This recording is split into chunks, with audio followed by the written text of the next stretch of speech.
Hi ആൾ, earnest അക്കാഡമിയുടെ മറ്റൊരു വീഡിയോയിലേക്ക് സ്വാഗതം. നമ്മളിന്ന് വന്നിരിക്കുന്നത് ഇന്റലിജൻസ് ബ്യൂറോയുടെ പുതിയൊരു നോട്ടിഫിക്കേഷന്റെ വിശേഷമായിട്ടാണ്. ഇത് സെക്യൂരിറ്റി അസിസ്റ്റന്റ് എന്ന് പറയുന്ന ഒരു തസ്തികയാണ്. നേരത്തെ നമ്മളൊരു വീഡിയോ ചെയ്തിരുന്നു. അതിൽ ഡിഗ്രിയാണ് യോഗ്യത. ഈ പറയുന്ന തസ്തികയ്ക്ക് 10ാം ക്ലാസ് മാത്രം മതി യോഗ്യത എന്നുള്ളതാണ് അതിന്റെ ഏറ്റവും വലിയ സവിശേഷത. നമുക്ക് ഈ ഒരു നോട്ടിഫിക്കേഷന്റെ വിശദമായ വിവരങ്ങളിലേക്ക് നോക്കാം. ഈ ഒരു പോസ്റ്റ് എന്ന് പറയുന്നത് സെക്യൂരിറ്റി അസിസ്റ്റന്റ് എക്സിക്യൂട്ടീവ് എന്നുള്ളതാണ്. ഇതിന്റെ പേ സ്കെയിൽ വരുന്നത് 21,700 രൂപ മുതൽ 69,100 രൂപ വരെ വരുന്ന ഒരു സാലറി സ്കെയിലാണ്. ഇത് ലെവൽ 3 വരുന്ന ഒരു പേയ്മെന്റ് സിസ്റ്റമാണ്. ഇനിയും മുഴുവൻ വേക്കൻസി, അതായത് ഓൾ ഓവർ ഇന്ത്യയിൽ ഈ ഒരു പോസ്റ്റിലേക്കുള്ള വേക്കൻസികളുടെ എണ്ണം 4,987 വേക്കൻസികളാണ്. ഇനിയും തിരുവനന്തപുരം എന്ന് പറയുന്ന ഒരു സെന്ററിലേക്കുള്ള വേക്കൻസി എന്ന് പറഞ്ഞാൽ 334 വേക്കൻസിയാണ്. വളരെ ഇമ്പോർട്ടന്റ് ആയിട്ടൊരു അപ്ഡേറ്റ് ആണ്. തിരുവനന്തപുരത്ത് മാത്രം ഏതാണ്ട് 334 വേക്കൻസികൾ ഉണ്ട് എന്നുള്ളതാണ്. ഇങ്ങനെ എടുത്തു പറയാനുള്ള ഒരു കാര്യം, നമ്മൾ അപ്ലൈ ചെയ്യുന്ന സോണിലേക്ക് നമ്മൾ അപേക്ഷിക്കുമ്പോൾ അടിസ്ഥാനപരമായിട്ട് അവിടുത്തെ പ്രാദേശിക ഭാഷ നമുക്ക് ഉപയോഗിക്കാൻ അറിഞ്ഞിരിക്കണം എന്നൊരു ക്രൈറ്റീരിയ ഉള്ളത് കൊണ്ട് തന്നെയാണ് മലയാളികളായ നമുക്ക് മലയാളം അറിയാവുന്നവർക്ക് മാത്രമേ ഈ ഒരു തിരുവനന്തപുരം സോൺ നമുക്ക് ചൂസ് ചെയ്യാൻ പറ്റുള്ളൂ. അതുകൊണ്ടാണ് എടുത്ത് അങ്ങനെ പറഞ്ഞത്. ഇനിയും ഇവിടെ നമ്മൾ നോക്കാൻ പോകുന്നത് ഓരോ കമ്മ്യൂണിറ്റി ബേസും കിട്ടാൻ സാധ്യതയുള്ള പോസ്റ്റുകളാണ്. ഇവിടെ ഓൾ ഓവർ ഇന്ത്യയിൽ ഏതാണ്ട് 2,471 സീറ്റുകളാണ് അൺറിസർവ്ഡ് കാറ്റഗറിക്ക് വേണ്ടി മാറ്റിയിട്ടിരിക്കുന്നത്.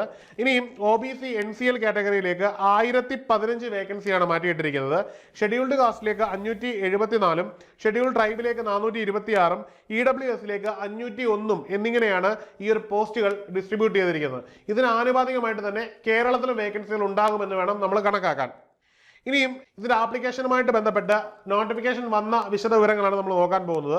ഇതിന്റെ ഷോർട്ട് നോട്ടീസ് പബ്ലിഷ് ചെയ്തത് 22 ജൂലൈ 2025 ആയിരുന്നു.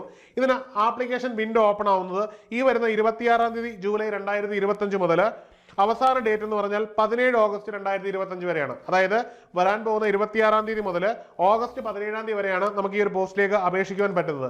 ഇനി ആപ്ലിക്കേഷൻ ഫീ ഉള്ളത് കൊണ്ട് തന്നെ ഈ ആപ്ലിക്കേഷൻ ഫീ അടയ്ക്കേണ്ടുന്ന ലാസ്റ്റ് ഡേറ്റും ഈ പറയുന്ന ഓഗസ്റ്റ് 17 തന്നെയാണ്. അതായത് ആപ്ലിക്കേഷൻ വിൻഡോ ക്ലോസ് ആവുന്ന ദിവസം തന്നെ ഈ ഒരു ആപ്ലിക്കേഷന്റെ ഫീയും അടച്ചിരിക്കണം എന്നുള്ളത് കൃത്യമായിട്ട് ഓർത്തിരിക്കേണ്ട ഒരു കാര്യമാണ്.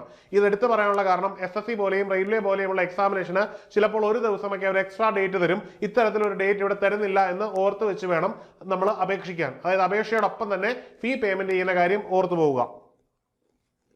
ഇനിയും ഈ പോസ്റ്റിലേക്ക് അപേക്ഷിക്കാൻ വേണ്ടുന്ന യോഗ്യതകളാണ് ഇവിടെ പ്രധാനമായിട്ടും നമ്മൾ ഓർത്തിരിക്കേണ്ടത്. നിങ്ങൾക്ക് എന്താണ്, നിങ്ങൾക്ക് അടിസ്ഥാനപരമായിട്ട് 10ാം ക്ലാസ് എന്ന് പറയുന്ന യോഗ്യത നിങ്ങൾ പാസ്സായിരിക്കണം എന്നുള്ളതാണ്. ഇതിന് മുകളിലേക്ക് ഏത് യോഗ്യതയുള്ളവർക്കും ഈ ഒരു പോസ്റ്റിൽ അപേക്ഷിക്കാം എന്നുള്ളതാണ്. അടിസ്ഥാന യോഗ്യത 10ാം ക്ലാസ് മാത്രമാണ്. ഇനിയും ഇവിടുത്തെ പ്രായപരിധി ഒരു പ്രധാനപ്പെട്ട ഘടകമാണ്. ഇവിടെ പ്രായപരിധി എന്ന് പറയുന്നത് 18 വയസ്സിനും 27 വയസ്സിനും ഇടയിലുള്ളവർക്ക് ഈ ഒരു പോസ്റ്റിലേക്ക് അപേക്ഷിക്കാൻ പറ്റുകയുള്ളൂ. ഈ ഒരു പ്രായം കണക്കാക്കുന്നത് 17/8/2025 അടിസ്ഥാനത്തിലായിരിക്കും. 17/8/2025 നിങ്ങൾക്ക് 17 വയസ്സ് കഴിഞ്ഞ് 18 വയസ്സ് തുടങ്ങിയിരിക്കുകയും വേണം. 27 വയസ്സ് കവിഞ്ഞു പോകാനും പാടില്ല ജനറൽ കാറ്റഗറിയിൽ. എന്നാൽ SC ST OBC ex service മുതലായ ആൾക്കാർക്ക് അടിസ്ഥാനപരമായിട്ടുള്ള ഏജ് റിലാക്സേഷൻ ലഭിക്കുന്നതായിരിക്കും. OBC വിഭാഗങ്ങൾക്ക് 3ഉം SC ST വിഭാഗങ്ങൾക്കും 5ഉമാണ് പൊതുവെയുള്ള ഏജ് റിലാക്സേഷൻ. അത് ഇവിടെയും ആപ്ലിക്കബിൾ ആണ് എന്ന് വേണം നമുക്ക് മനസ്സിലാക്കാൻ. ഇനി നമുക്ക് എക്സാമിനേഷൻ പാറ്റേൺ ആണ് നോക്കാനുള്ളത്. എക്സാമിനേഷൻ പാറ്റേൺ എന്ന് പറയുന്നത് ഓൺലൈൻ മോഡ് ഓഫ് എക്സാമിനേഷൻ ആണ്. അതിൽ ആദ്യത്തെ പാർട്ട് ഒബ്ജക്റ്റീവും അതിനുശേഷം ഡിസ്ക്രിപ്റ്റീവും ശേഷം ഇന്റർവ്യൂവും ഉണ്ടാവും. ഇത്രയും പാറ്റേൺ ഓഫ് എക്സാമിനേഷന് ശേഷമാണ് നിങ്ങളെ സെലക്ട് ചെയ്യുന്നത്. അതിൽ ആദ്യമായിട്ട് നമുക്ക് ഓൺലൈൻ എക്സാമിനേഷൻ ഒബ്ജക്റ്റീവ് ടൈപ്സിന്റെ ഡീറ്റെയിൽസ് നോക്കാം. അതിൽ 100 മാർക്കും 1 മണിക്കൂറുമാണ് ഇതിന് നിങ്ങൾക്ക് സമയം ലഭിക്കുന്നത്. ഇതിൽ പ്രധാനമായിട്ടും general awareness, quantitative aptitude, numerical, analytical, logical ability and reasoning, English language and general studies ഇത്രയും ടോപ്പിക്കുകൾ ഉൾക്കൊള്ളുന്നതാണ് ഈ ഒരു 100 മാർക്ക്. അടുത്തതായിട്ട് റിട്ടേൺ എക്സാമിനേഷൻ ആണ്. അത് ഡിസ്ക്രിപ്റ്റീവ് ആണ്, അതായത് നിങ്ങൾ എഴുതി കൊടുക്കേണ്ടുന്ന പേപ്പറാണ്. മൂന്നാമത്തേന്ന് പറഞ്ഞാൽ ഇന്റർവ്യൂ അല്ലെങ്കിൽ പേഴ്സണാലിറ്റി ടെസ്റ്റ് ആണ്. ഇതിന് 50 മാർക്കുമാണ് ഈ ഒരു എക്സാമിനേഷന് ഡിസ്ട്രിബ്യൂട്ട് ചെയ്തിരിക്കുന്നത് എന്നുള്ളത് നിങ്ങൾ ഓർത്തിരിക്കുക. ഈ ഒരു മാനദണ്ഡത്തിൽ തന്നെ വേണം നിങ്ങൾ തയ്യാറെടുത്ത് പോകാനും. ഇനിയും എക്സാമിനേഷന്റെ ഫീ ആണ് നമുക്ക് നോക്കാനുള്ളത്. അതിൽ പ്രധാനമായിട്ടും മെയിൽ കാൻഡിഡേറ്റ്സ്, EWS, OBC മുതലായ കാൻഡിഡേറ്റിനെ സംബന്ധിച്ചിടത്തോളം അവർ അടയ്ക്കേണ്ടുന്ന ഫീ എന്ന് പറഞ്ഞാൽ പ്രോസസിംഗ് ഫീ ആയിട്ട് 580 രൂപയും എക്സാമിനേഷൻ ഫീ ആയിട്ട് 100 രൂപയും ചേർത്ത് 650 രൂപ അടയ്ക്കേണ്ടതാണ്. എന്നാൽ ഈ കാറ്റഗറിയിൽ പെടാത്തവർ, അതായത് സ്ത്രീകള്, SC ST, എക്കണോമിക്കലി വീക്കർ മുതലായ കമ്മ്യൂണിറ്റിയിൽ പെടുന്നവർക്ക് പ്രോസസിംഗ് ഫീ ആയ 550 രൂപ മാത്രം അടച്ചാൽ മതിയാകും.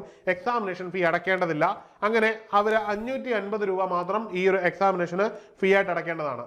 ഇനി പറയാനുള്ളത് ഈ ഒരു എക്സാമിനേഷന്റെ പാറ്റേൺ എന്ന് പറയുന്നത്, അതായത് ആദ്യം പറഞ്ഞ ഒബ്ജക്റ്റീവ് ടൈപ്പ് എക്സാമിനേഷൻ എന്ന് പറഞ്ഞാൽ സ്റ്റാഫ് സെലക്ഷൻ കമ്മീഷന്റെ എക്സാമിനേഷന് സമാനമായ പാറ്റേൺ തന്നെയാണ്.